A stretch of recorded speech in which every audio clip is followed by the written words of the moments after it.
Gracias, presidente. Dirán que por kilo sale más barato. Pues me toca hablar de dos dictámenes en el mismo sentido de la Comisión de Cambio Climático.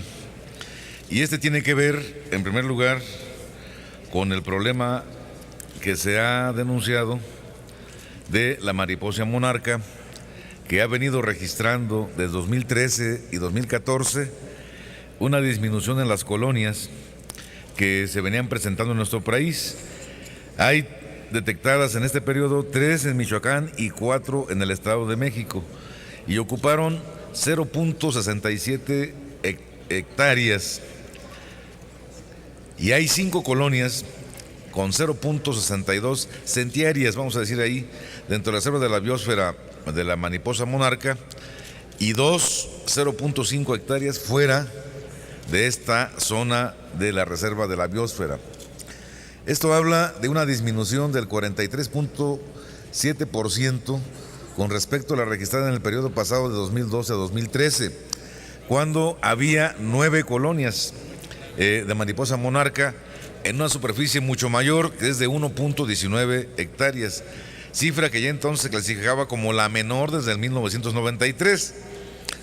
La reducción de la población de la mariposa monarca se atribuye principalmente a la pérdida de los sitios de alimentación, a la erradicación de las plantas de algodoncillos debido al uso de herbicidas y fertilizantes para uso agrícola, mismos que contienen organismos genéticamente modificados, y esto también contribuye a la deforestación y degradación forestal causada por la tala ilegal y las condiciones climáticas extremosas cada vez más frecuentes debido al calentamiento global.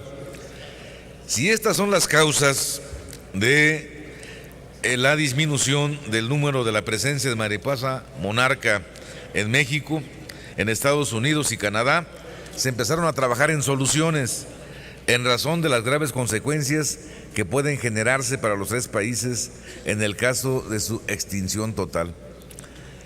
La mariposa monarca, ¿qué significa para nosotros? La mariposa monarca ayuda en su papel de polinizador, también ayuda a diversificar la flora. Sin embargo, también representan profundos impactos en la agricultura y a la alimentación, ya que naturalmente aseguran la sostenibilidad de nuestros sistemas de producción agroalimentarios. En Estados Unidos, por ejemplo, dan cuenta de la importancia económica de otro polinizador, la abeja, y la abeja representa para los Estados Unidos en su economía ingresos de $15,000 millones anuales.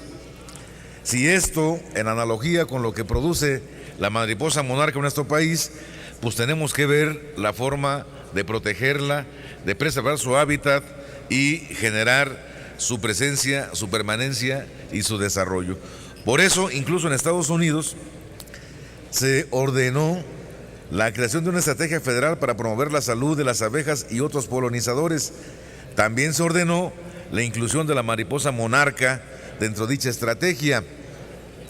Para México, pues la mariposa monarca es y debe ser una prioridad, ya que también, además del tema ecológico, brinda ingresos y bonanzas económicas y culturales.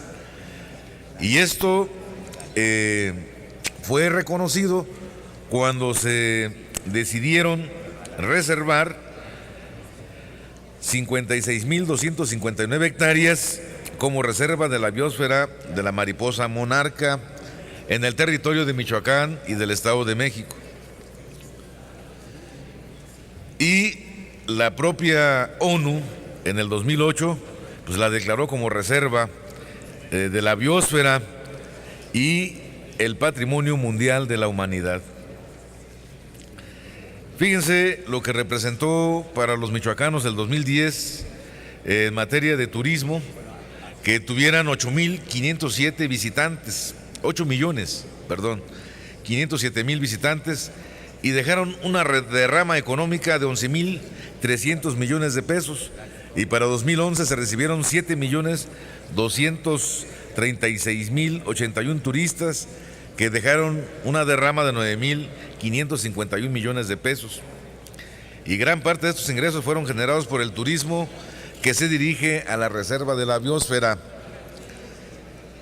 Y si tenemos nosotros potenciado esta importancia que representa en la economía este tema de la mariposa, pues por obvias razones, este Senado debe pronunciarse en que se apruebe en lo general a favor este dictamen y que sea un primer paso en la conservación de nuestros ecosistemas y que se reconozca también que la tala ilegal es uno de los problemas para que podamos generar el mejor hábitat para nuestra mariposa monarca. Y en el otro tema del otro dictamen, señor presidente, que tiene que ver con el punto de acuerdo que nos llama a que los mexicanos hagamos un poco más de conciencia para disminuir el uso de energía, el ahorro de energía y para generar otras fuentes alternativas de transporte para poder incidir en la disminución del índice de contaminación. Dice que en México presenta altos niveles de dióxido de carbono y esto se debe a la existencia de un alto número de vehículos. En los últimos 20 años el número de automóviles en México se ha triplicado y en la Ciudad de México se incorporan anualmente 496 vehículos al parque vehicular, cerca de 500 automóviles diarios se incorporan.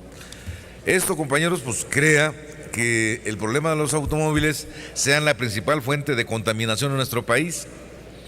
Y esto pues no es un dato inventado, lo está dando la Organización Mundial de la Salud, que se registran 15,000 decesos anuales atribuibles a la contaminación del aire ambiental.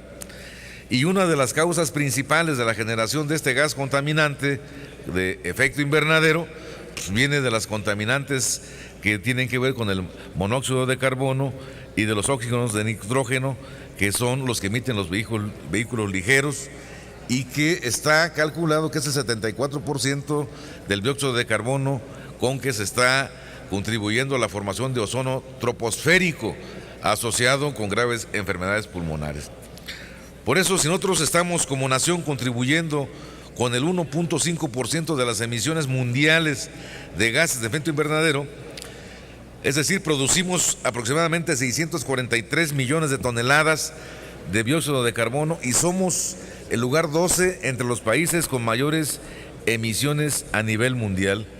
Esto obliga pues a que efectivamente se haga una campaña para hacer que se desista de el medio de transporte del vehículo como uso personal individual y se genere el impulso a transporte colectivo, a transporte eléctrico, a transporte que genere otras condiciones de frenar y mitigar, cuando menos, los efectos al daño ambiental.